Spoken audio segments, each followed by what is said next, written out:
press the bell icon on the YouTube app and never miss another update. Hello children. So we discussing coordination chemistry, and this is last part of coordination chemistry.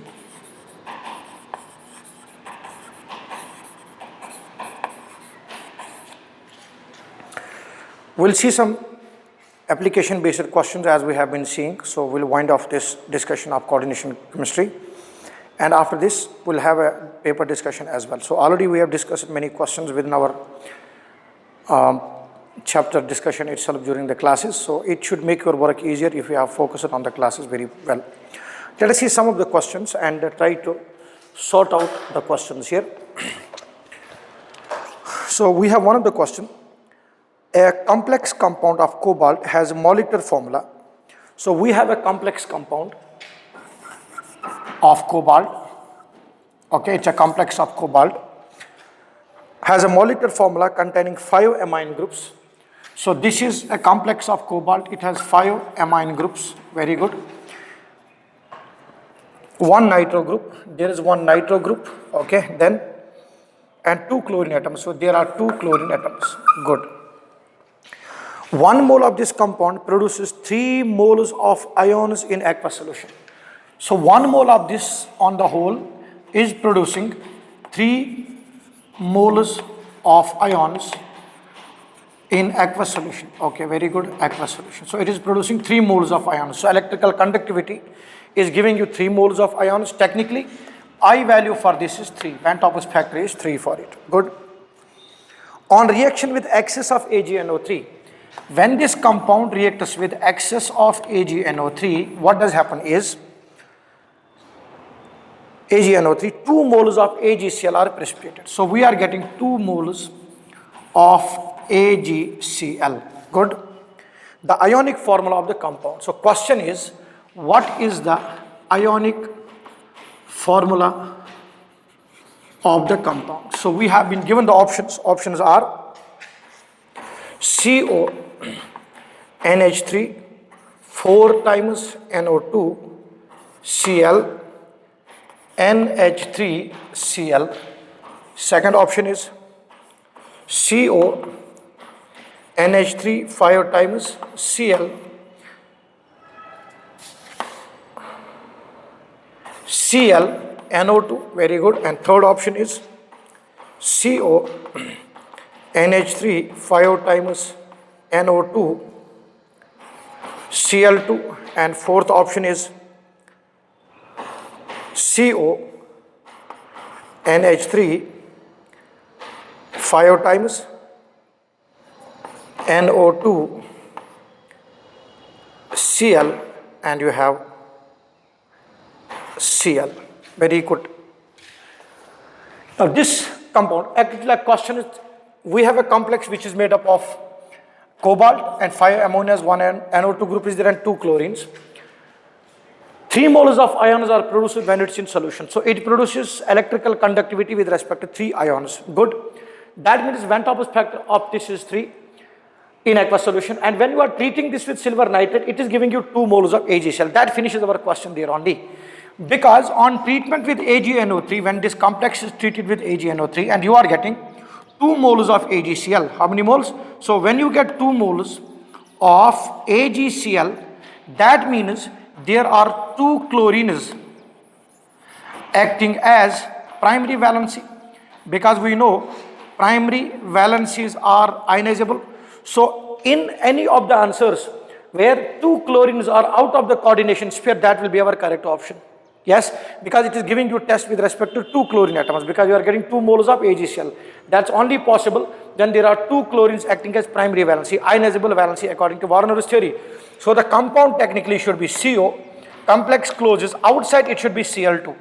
Once these 2 Cl are done, this coordination number of this cobalt will be 6. We will have a molecule of NH3 5 times and we will get NO2. This should be our correct option. Let us see our options. Then option 3 will be correct. That's a direct question only. We have discussed this profusely how to find out this, right? So when you treat this with AgNO3, because you are getting 2 moles of this, now you see, if this complex is, whether it is matching with all the properties given to us or not. Now, according to question, it is giving 3 moles of ions. Indeed, correct. When it will break, it will give you what? CO NH3 5 times NO2.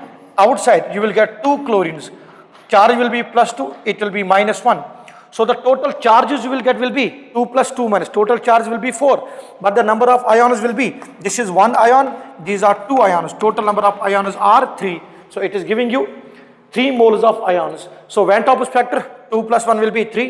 So elevation in boiling point, when you dissolve 1 mole of this, elevation in boiling point will occur due to 3 moles. So there will be triple the elevation in boiling point which you are expecting. So observed colligative property will be higher than actual colligative property, and actual molar mass will be 1/3 of the original mass. So what the mass you will get, it will be 1/3 of the original mass. So observed molar mass and actual molar mass will also vary. Is it clear? Right. So this is a direct assessment. I am solving the questions from the books, the material books that have already been given to you. Right. These are level 2 questions that I am discussing, and questions asked in various examinations. Am I clear with this? Right. Excellent. Let us see our next question now, children. Can we? Yes. Let us see the next question. Well, dude, question is extremely fast because analysis should be quick. I'll pick up some good 10-12 questions. I hope the chapter has been done perfectly and properly, and you will focus on it very well.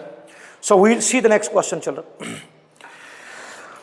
Next question is, I'll just write the name of the complex directly. Question number 2, complex is CO NH3 3 times Cl Br NO2. Now you have to write IUPAC name of this compound. I won't give options here for this. Directly IUPAC name you have to write. So now according to the formula, you will arrange the formula accordingly. So you have got amine, it starts with A, this starts with C, this starts with B, this starts with N. The name will be what? Triamine.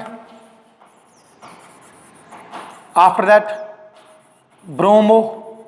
You can also write bromido, bromo, chloro, then nitrito-N, because the link to the central metatom is by N. So nitrito. If the link is by O, then you need to mention it. If you write nitrito, it is understood the linkage is by nitrogen. So I have mentioned that link here. So triamine, bromo or bromido, triamine, bromo, chloro, nitrito, N, yes or no?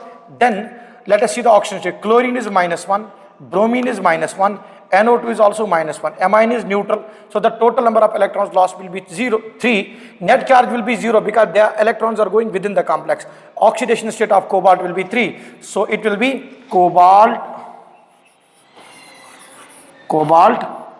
3 will be the name of the complex. What's the name?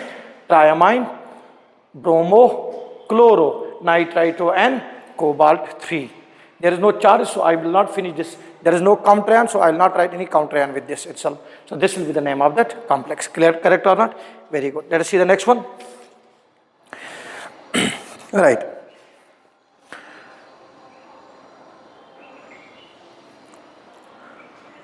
Okay. So next question number 3. Coordination number of nickel in NiC2O4 thrice, NiC2O4 thrice -4 is, options are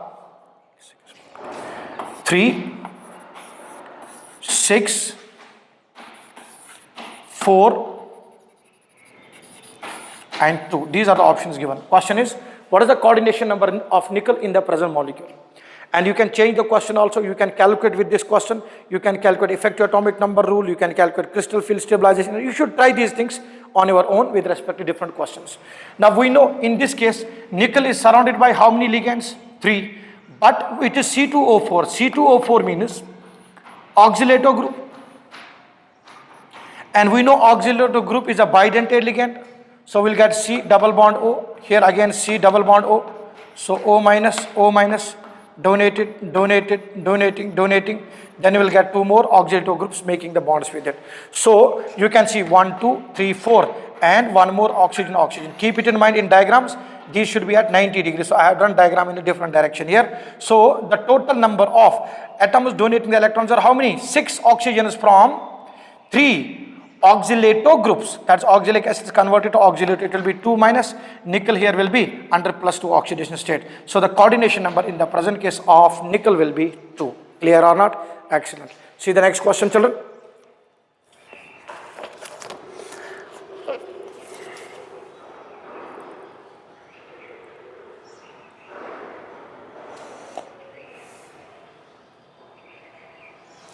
Which of the following octahedral complex, question number 4, which will not show geometrical isomerism?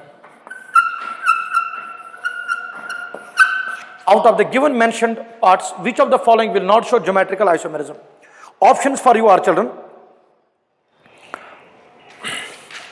M A4B2. Second option is M A5B. Third option is M A2B4. And fourth option is M A3B3. Our question is, which of the following will not show geometrical isomerism? Very simple, we know it. For geometrical isomerism to exist in an octahedral complex, in order for geometrical isomerism to exist in any octahedral complex, it's very important that to have two ligands of same nature. So we can see here MA4B2. Because this is octahedral, we can write down M, A, and A. So these are donating the electrons to the metal atom. Then you got two B groups. So one will be above the plane, one will be below the plane, right or not? So this will be trans. You can write a cis isomer also. It will be A, above it also A. Then you can keep B here. Sorry, you can keep, this is already B here, right? We'll keep B here. Then it will be A, and A. So keep it in mind, these are on the same side. So this is square planar structure, right? So these all are on same side. So what is with respect to B? Is it cis or trans here? Not with respect to A possible, because here A and A are in transpositions availability. So they are not on the same side of a plane, right? Now B and B are cis or trans. What are these two? They are cis, and here B and B are trans. So definitely this will exhibit geometrical isomerism. Similar way, MA2B4 with respect to A, it will also exhibit geometrical isomerism like A2B4. So two similar ligands should be present. Now we need to see MA3B3. We have already known it in an octahedral complex when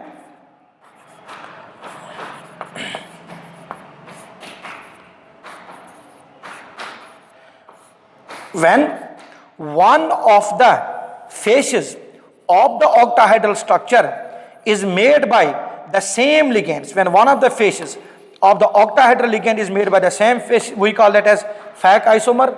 I said last time the example MA3B3 complexes will not show the geometrical isomerism of cis and trans. They will show geometrical isomerism called as FAC and MER. So for that basic condition was MA3B3. So this will also show geometrical isomerism. So option 1, option 2 and option 1, option 3 and option 4 all are showing what isomerism? Geometrical isomerism. MA5B has no tendency to show geometrical isomerism because identical positions will come into play. Have a look on that, children, as well. So if it is MA5B, simple thing is, this is metal atom for us. Yes, it is A. Now 1A above the plane, because 4 in the plane, 1 above the plane has to be occupied by A only, then there will be B. So with respect to what it will be cis and trans, that is not possible itself at all. So MA5B will not show any isomerism to us at all. Means it will not show which isomerism. Geometrical isomerism and also optical isomerism will not be shown because plane of symmetry will be available in the molecule. Means there will be one point of symmetry available. Am I clear? Excellent. Let us see the next question, question number 5. We have solved so many questions with respect to this. I want to give finishing touch to this chapter with respect to the applications only. Good children, let us see the next question. Question is, among the following, which is not the pi bonded organometallic compound? So question number 5. Not a pi bonded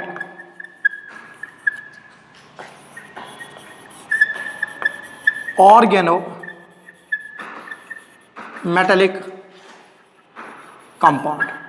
We already know in organometallic compounds what is the basic condition. Yes? Correct. So we'll see the options. Option 1 is Cr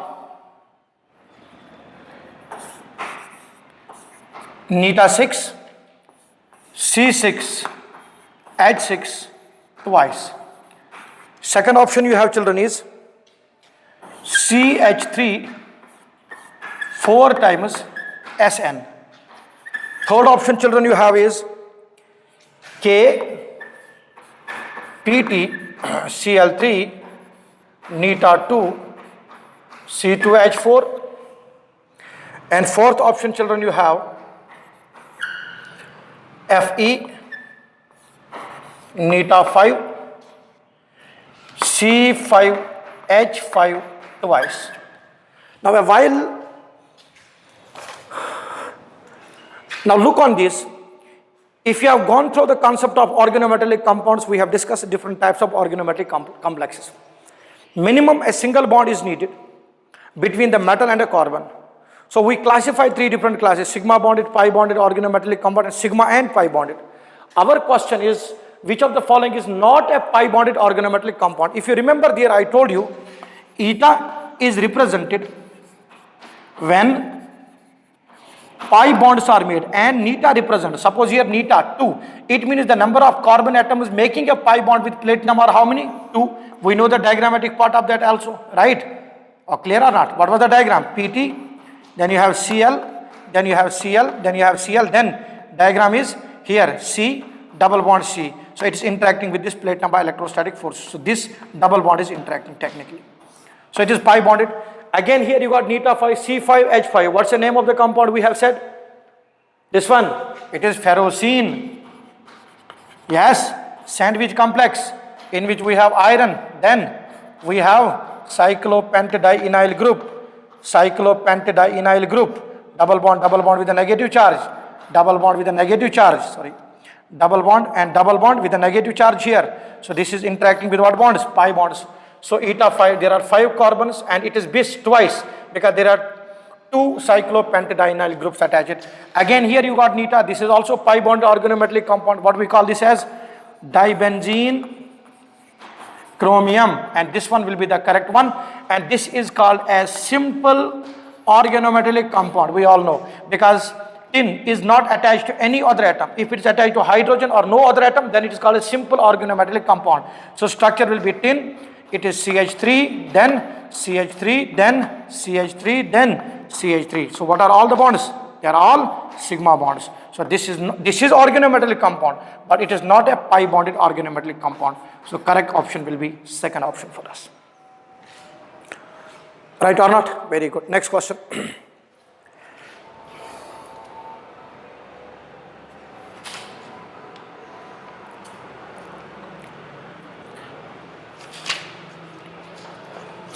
Question is, which one of the following is an inner orbital complex as well as diamagnetic? Which of the complex is inner orbital as well as diamagnetic? Hope all of you are understanding the discussions properly.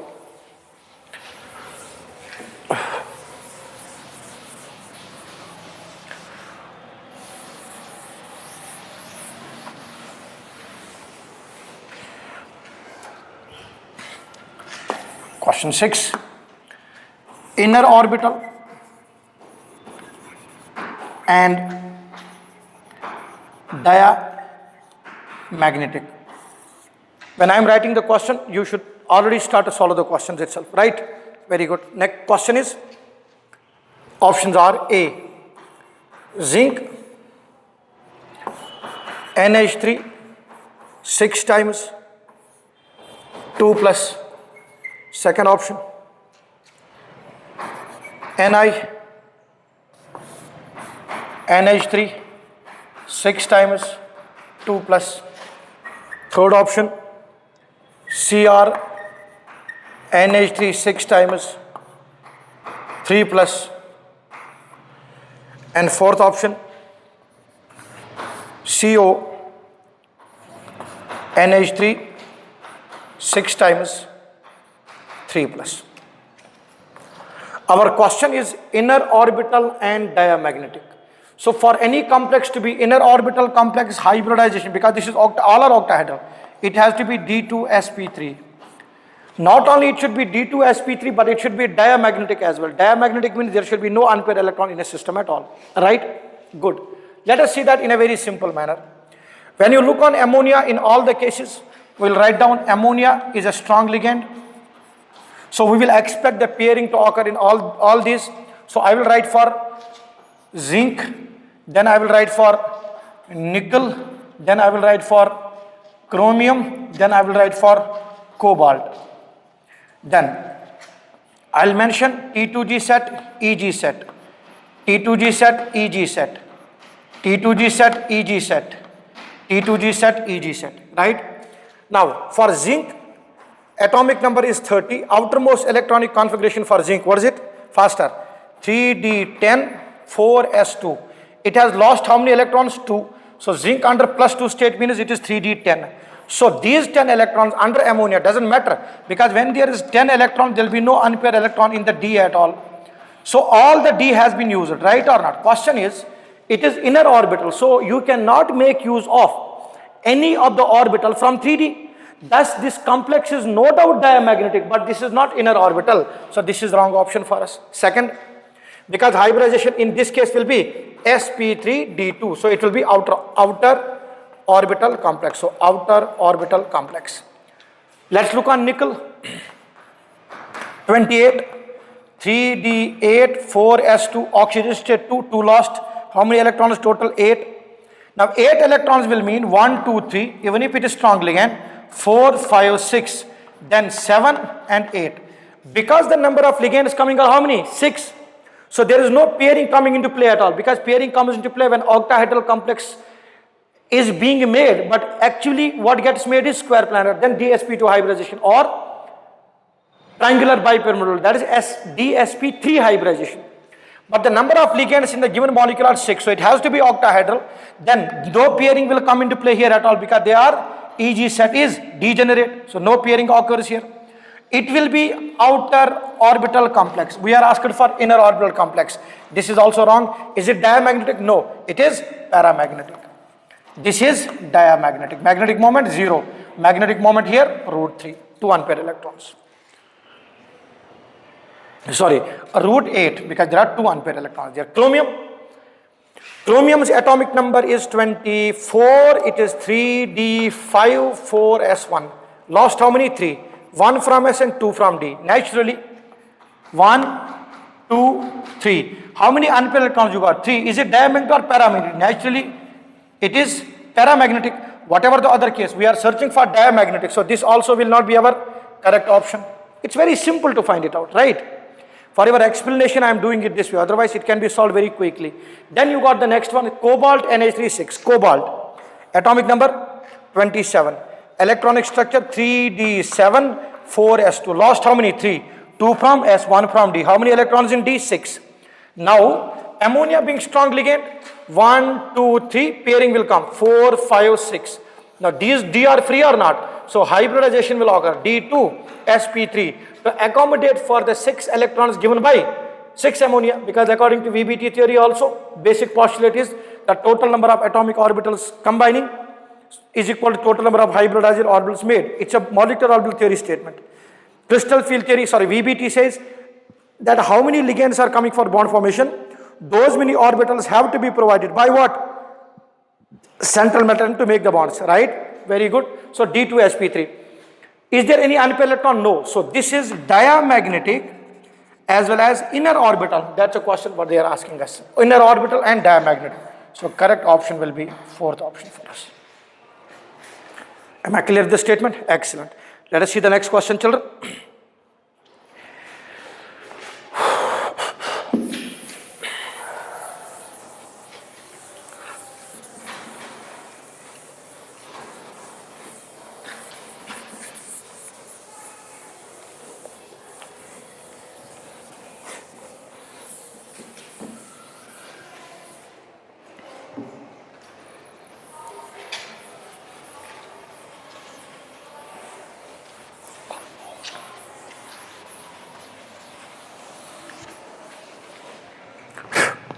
Right.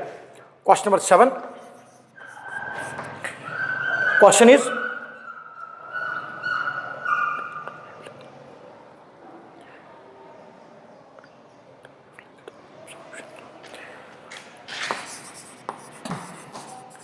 correct order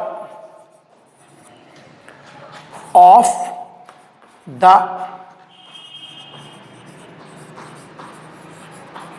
wavelength absorption in visible spectrum. What will be the correct order of wavelength absorption in visible spectrum for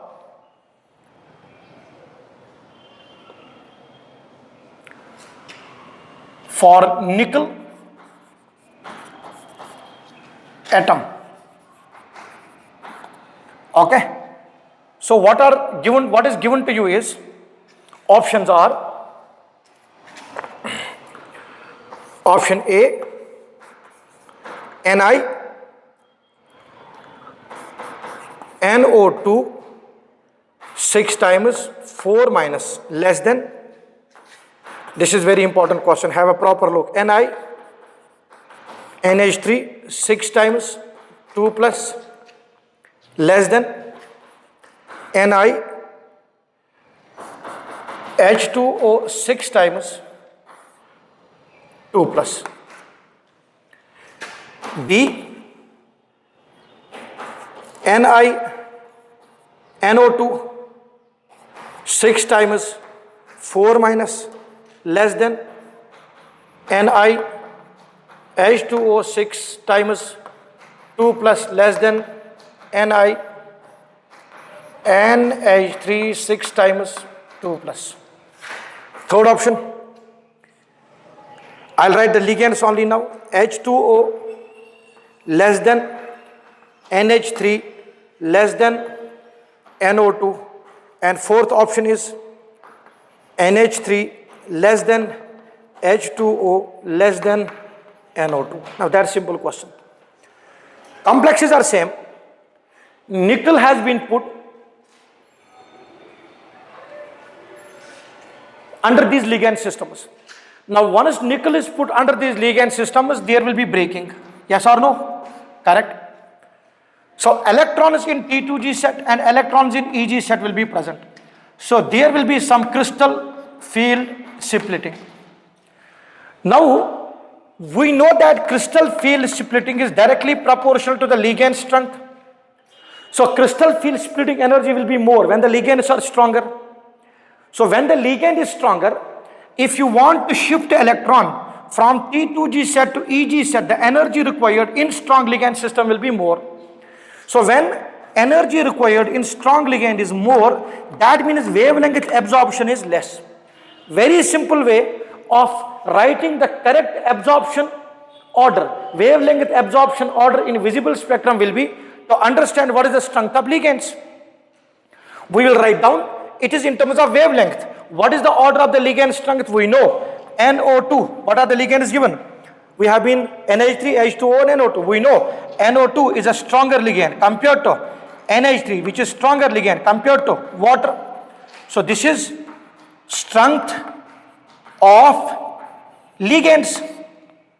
Now if this is strength of ligands, then energy absorption will be energy absorbed by NO2 more than NH3 more than H2O, that will technically mean wavelength absorption of NO2 will be less compared to NH3 compared to water. So absorption, wavelength absorption will occur maximum in case of the ligand is NO2, minimum in case of it is water. Let us see the order. Correct order of the various absorption wavelengths will be NO2 less than H2O less than NH3, no. So you can see that NO2 less than NH3 less than water, absolutely right. This will be correct option. So it means that nickel will have to gain more energy, so to shift electron from T2G set to EG set when it is in NO2, because in NO2 splitting pattern will be more. I can write it more precisely like this.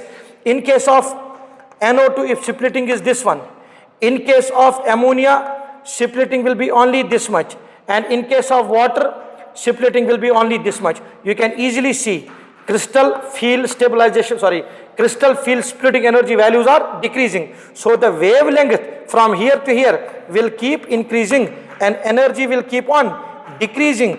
Frequency will keep on decreasing. Wave number will keep on decreasing respectively. So you can take many parameters into consideration for solving this question. So maximum wavelength will be absorbed when nickel is in the field of water, means in the ligand field of water, and maximum absorption of will occur when it is in NO2. Maximum absorption means low wavelength will occur. Low wavelength absorption will occur for NO2. High wavelength absorption zone is for water, because this can even excite electrons to excited levels, right? When the energy is very less coming from the ligand system itself. Am I clear or not? So color generation will come into play more easily in case of water and with difficulty in case of NO2. So we can say it will absorb in more energetic zone of visible zone, it will absorb in less energetic zone. That means wavelength wise, it will absorb in the low wavelength zone of visible zone, and this will absorb at high wavelength zone. Am I clear? Excellent. Move forward. Very good. Understand these things very well. Actually, this chapter is extremely beautiful. All chapters in chemistry are like that only. Just you need to comprehend things properly, children. That's it. And you need to work on it. That's very important. How well a teacher teaches doesn't matter. It all is depending upon how well you work at home. Right. Let us see question number 8. Next question. Question 8. I'll pick a different style question now.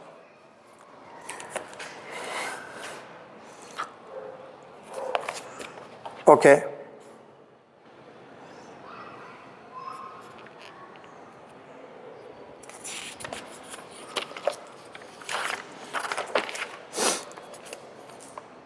Right. The sum of coordination number and oxidation number of metal M. Sum of coordination number plus oxidation number of metal M in a complex. So what's a complex we have been given, children? CO, En twice, C2O4, Cl.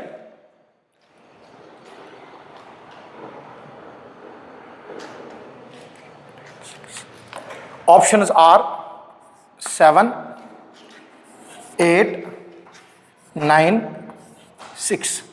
So this is your first option, second option, third option, and fourth option. 7, 8, 9, 6 are the options given to you. Question is the sum of coordination number and oxidation number. So we will see the complex first of all. CO, En twice, C2O4, then you got Cl. First of all, understand the ligands. This is ethylene diamine and this is oxalato. Both of these are bidentate ligands, right? Now ethylene diamine, when it donates to the cobalt, it will donate from how many places? 2 places. If you want to see that also. So this is cobalt. When you look on ethylene diamine, it will be nitrogen donor. Then here one more nitrogen donor. Similar way, nitrogen donor. Here one more nitrogen donor. Correct or not? or you can make the diagrams because at 90 degrees you have to make the angles. So you'll be oxygen donor, then one more oxygen donor. This is oxalato group, this is En, then again this is nitrogen and nitrogen, this is En group, correct or not? So you can see from En the coordination number is 2, from one more En coordination number is 2, and from oxalato also coordination number is 2. So the total coordination number of cobalt in the present case is what? 6. So coordination number equals to 6. Oxidation number we have to see. En is a neutral ligand, there is no charge for it, and oxalato is 2 minus. Chlorine is also minus 1. Oxalato you know is 2 minus, right? Right or not? C double bond O minus. Actually it is C oxalic acid, C double bond OH. It will act as a ligand. Once the electrons proton has been lost, it is minus 2 minus. So 2 minus and minus 1. Total number of electrons to be lost are 3. Ethylene amine is a neutral ligand. There is no counterion except chlorine, which is anion. It should be under +3 state, right? So coordination number is 6 and oxidation number is what? 3. So 6 plus 3 equals to 9. So coordination number plus oxidation number for the metal atom, the sum of this will be 9. So option C will be the correct option, right? Let's see question 9. Question number 9, children.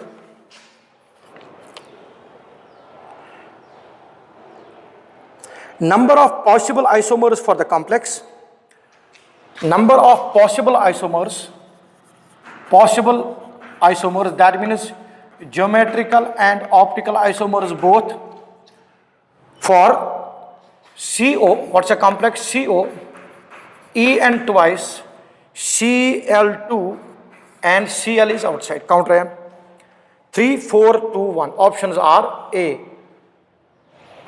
3, B, 4, C, 2 and D, 1. These are the options. 3, 4, 2, 1. Number of isomers. So they have not fixed the isomers, which isomers you want to find out. So they have generalized the concept possible number of isomers, geometrical and optical for CO, En twice. So what type of ligand, what type of complex system it is? It is M, AA twice. Its AA is bidentate ligand and it is B2. With respect to B2, there will be 2 isomers definitely possible, cis and trans. Alright, M, AA twice, B2. With respect to B2, there will be 2 geometrical isomers. What will be those? Metal atom, you will have A bidentate ligand, then A bident. In this case, it is NN, right? Okay, I will mention it down. N, then here also N and N. Above it will be which one? Chlorine, and below it will be chlorine, right? This is which isomer? Cis or trans? This is obviously trans. And we know that for trans, when you keep the mirror image as such, you will find out for trans, when you draw its image, it will be chlorine here, then it will be N, again N, then metal atom, here N, then again metal atom and chlorine. When you take these two onto each other, they will be superimposed onto each other. So they are superimposable mirror images. So they will be optically inactive because there will be a plane present which will symmetrically divide it out. Oh, correct or not? So this is trans isomer, but trans isomer does not have any geometrical isomer. Understand it? So there is no geometrical isomer, there is no optical isomer for this trans. Clear? So trans itself will be optically inactive, but trans is a geometrical isomer. One more isomer that we have available, I will draw it here in front of it.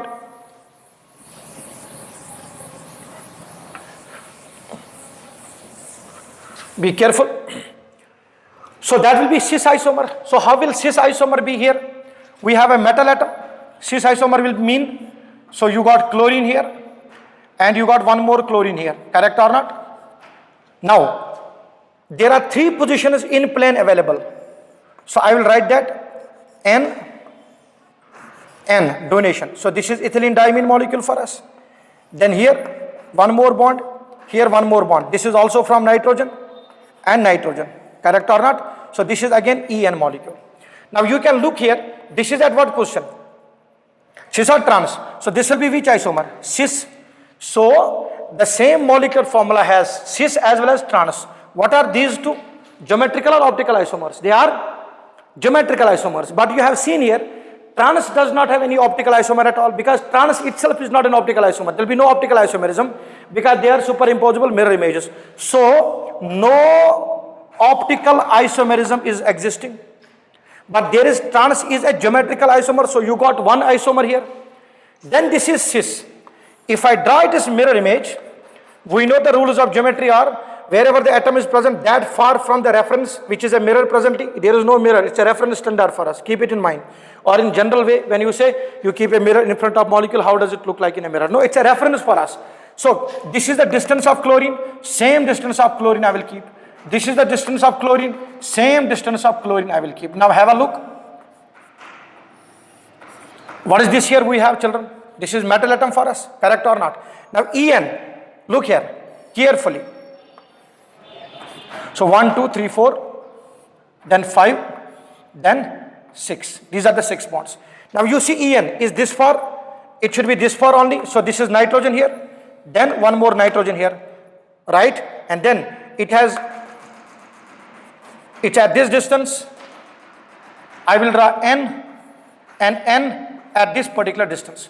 Now if you pick the two up, you take it out, come here, put it on this, you will see chlorine will be present on chlorine, but this chlorine will fall on the nitrogen here, and this chlorine fall on the opposite nitrogen here. So they won't be superimposable mirror image. They are non-superimposable mirror images. So these will be optically active. So this is which isomer? Cis. Let us suppose, because only experimentation can tell us whether experiments can only tell us to calculate optical rotation, that is alpha. Optical rotation can only be checked by experimentation. So suppose if it is D isomer, optical isomer, it is D. Naturally this will be L isomer for it. Oh, right or not? So what are these two? These are optical isomers. But this cis is itself a which isomer? Geometrical isomer. So how many total isomers you got? Trans, cis, geometrical isomer. Trans does not have any optical isomer, but cis itself will be either D or L. And if it is D, it is mirror image will be L, and if it is L, its mirror image will be D. So total number of isomers you got here will be 3. Technically you might think there will be 4, but that is wrong, because children, cis isomer of this particular molecule will not have any optical isomer at all. Geometrical isomer of cis will not have any optical isomer, but trans will have trans will not have any optical isomer because it's superimposable mirror image, but cis will have an optical isomer. So total number of isomers you will get is how many? 3. So correct option will be option A. Am I clear? Or yes or no? Very good, children. See one more question.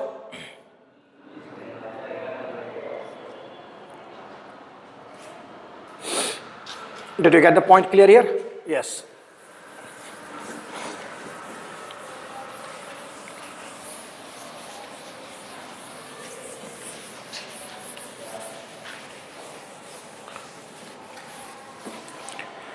Okay, so let us see one more question.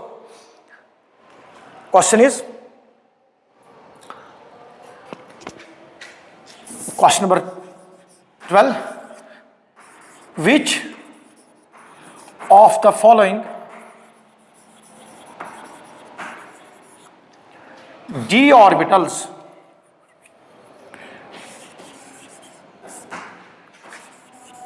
will be along the axis? Okay, first one, dxy, dxz. Second, dxz, dyz. Third, dx square y square dxy. And fourth, dx square y square dz square. Question is, which of the following d orbitals will be along the axis? We already know it. In crystal field theory, we cleared it out when two sets T2G, EG are made, which are along the axis. Very simple. Which are along the axis? Dx square, y square. That's on x-axis and on y-axis. So dx square, y square. And then we have got dz square. And keep it in mind, there's a torque around it.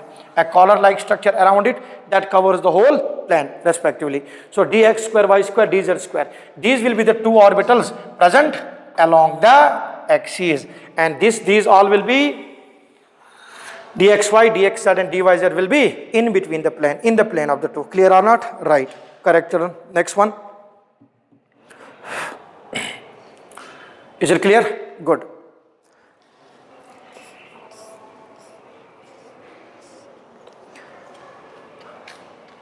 Question 13 is, which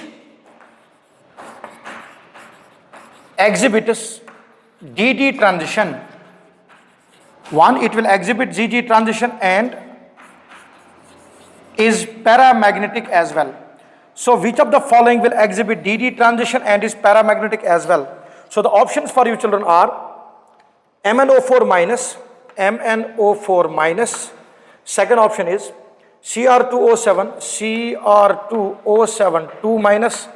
Third option is MnO4 minus, and fourth option for you is children CrO4, CrO4 2 minus. Now very simple. Look on these four options. You want to find out paramagnetism. So for paramagnetism to come into play, there should be number of unpaired electrons, right? We need to have an unpaired electron so that it will be influenced by the magnetic field. Correct or not? Let us have a look on these options. So if you see first option, manganese, it's X minus 8 equals to minus 1, X equals to plus 7. That means manganese is under plus 7 oxidation state.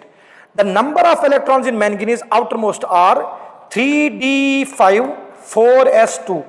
Total electrons in the valence shell are 7. All are lost.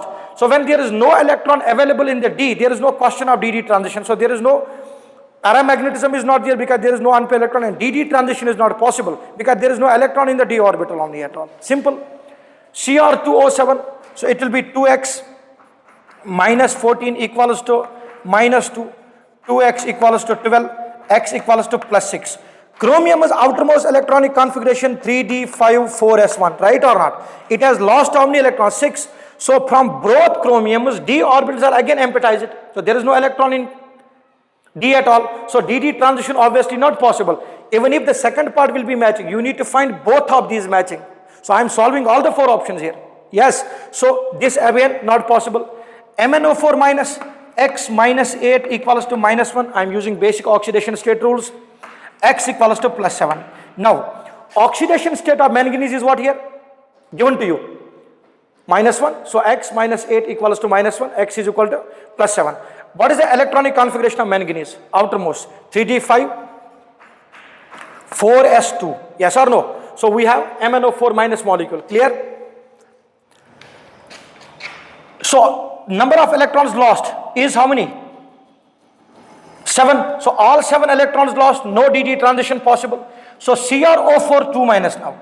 X minus 8 equals to 2 minus X equals to 6. All the 6 electrons from chromium lost. So technically, in these 4 options, no option has got D electron available. So there is no possibility of DD transition. Then out of these 4 options, none of the option is a correct option. If you want to bring a correct option into play, then if MnO4 can also be converted to MnO4 minus 2. If it is MnO4 minus 2, then X minus 8 equals to minus 2, then X equals to plus 6 only, right or not? Since X equals to plus 6, manganese electronic configuration is 3d5, 4s2, 2 will be lost from S and 4 will be lost from D. Total lost is 6. So electronic configuration will be 3d1. One is D electron has got, D electron is there available. This can show definite paramagnetism with magnetic moment of √3, and definitely DD transition possibility is there. So rather than MnO4 minus in the option, if it is MnO4 2 minus, then it will be the correct option for us. Am I clear or not? So this is a complete discussion of our coordination chemistry, right? So focus on it and study well. Thank you, children.